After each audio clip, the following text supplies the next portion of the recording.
You can't focus anymore. Not because you're lazy, not because you're broken, but because your mind is full and still starving.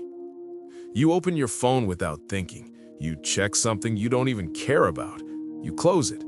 You open it again. Not because you want to, because your brain is looking for something. A hit, a spark, a feeling. And you know what's scary? This is your normal now. You try to sit down and work. 2 minutes in, you feel restless. You reach for stimulation like it's oxygen. You switch tabs. You refresh. You scroll. And the whole time, a quiet thought keeps sitting in the back of your mind. I'm falling behind. But you don't panic. You don't scream. You don't even fully face it. You just drift. The day passes in pieces. A little effort, a lot of escape, a lot of noise. And by the end of the day, you feel tired. Not from doing too much, from being pulled in 1,000 directions. You keep telling yourself you need motivation, but that's not the problem.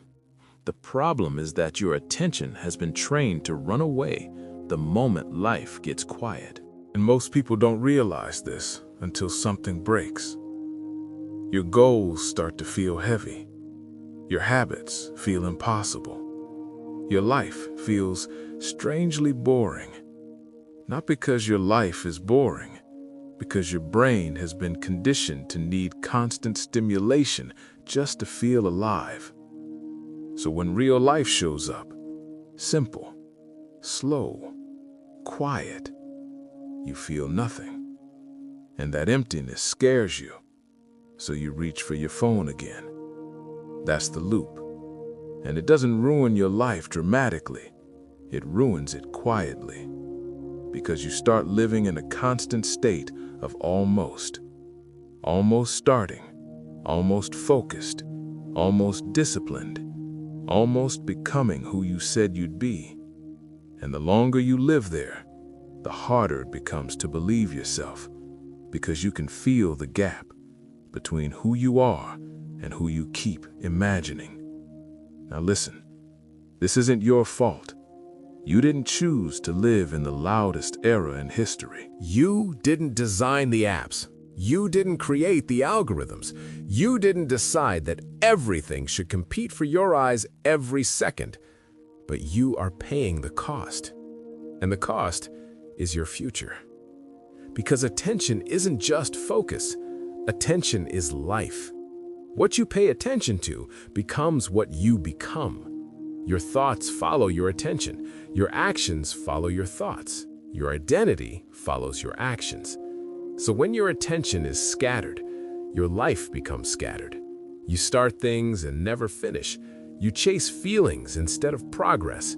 You confuse stimulation with meaning. And the worst part is, you begin to feel numb. You watch something funny, you laugh for a second, then you feel empty again. So you go back for another hit, another scroll, another video, another distraction. You don't even enjoy it. You just don't know what else to do with the silence. And when you finally sit in silence, you feel all the things you've been avoiding. The pressure, the regret, the awareness that time is moving. So you fill the space again. This is the invisible villain, not you. Overstimulation, comfort on demand, comfort on demand, distraction that is always available. A life where you never have to sit with discomfort long enough to change.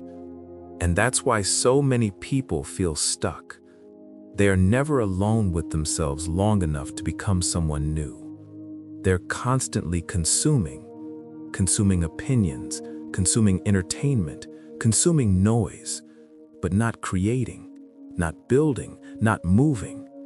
And if you try to force yourself into productivity without fixing this, you'll keep failing.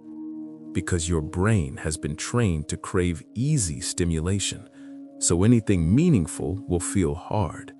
Reading feels hard. Working feels hard. Training feels hard. Even having a deep conversation feels hard. Not because it's too hard, because it's too quiet. Because it doesn't give you immediate reward. And right now, your brain is addicted to immediate reward. That's why you can binge content for hours, but you can't focus for 20 minutes on your own life. That's why you can scroll endlessly, but you can't sit with a blank page. And you start thinking something is wrong with you. But here's the truth.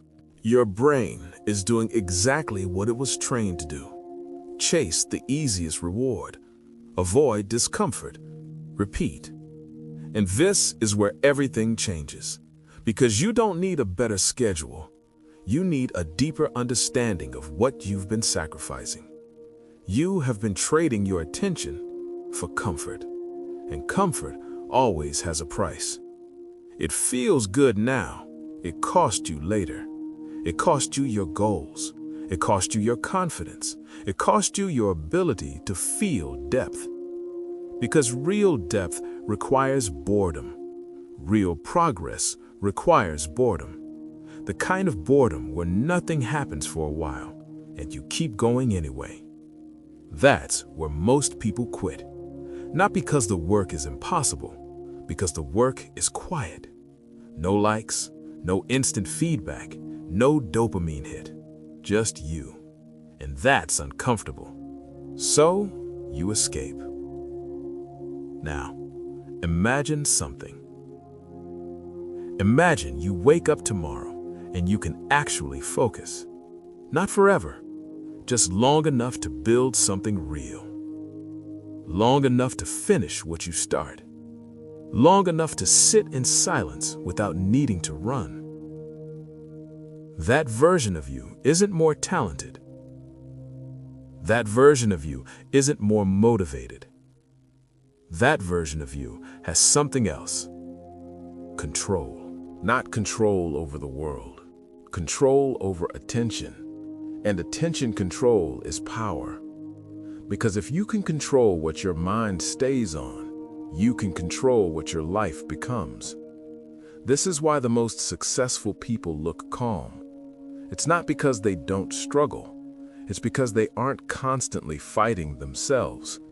They aren't being pulled by every impulse. They have trained their attention like a muscle. So they can sit with discomfort. They can sit with boredom. They can sit with the slow grind of building a life. Most people can't. They tap out the moment it stops being stimulating, and they call it lack of motivation. But it's not. That's what separates the people who change from the people who keep consuming change. And you already know which one you've been. You've watched the videos, you've saved the ideas, you felt inspired for a moment. Then you went back to the loop. Because inspiration doesn't solve an attention problem, it just distracts you in a different direction. So here's the turning point. You can keep living in stimulation and call it normal, or you can start living in depth. And depth won't feel exciting at first. It will feel empty. That's how you know you're detoxing from noise. At first, quiet feels like boredom. Then it becomes peace. At first, focus feels painful. Then it becomes freedom. Because freedom isn't doing whatever you want. Freedom is being able to do what you decided, without being controlled by impulses. That's real freedom. That's the kind of freedom that builds confidence. Not the loud confidence, the quiet kind. The kind that comes from knowing you can sit in discomfort and still move forward, because you're no longer running from your own mind. And once you stop running, you start hearing yourself again. Your real thoughts, your real desires, your real values. Not what the internet tells you, not what short-form content programs into you. You. And that can be terrifying, because you might realize you've been avoiding your life, not with drugs, not with chaos, with entertainment, with scrolling, with constant noise. The question is simple. Are you going to keep feeding the noise, or are you going to build the ability to live without it? And when the room is quiet tonight, when no one is watching, when your hand reaches for your phone, who are you going to be in that moment?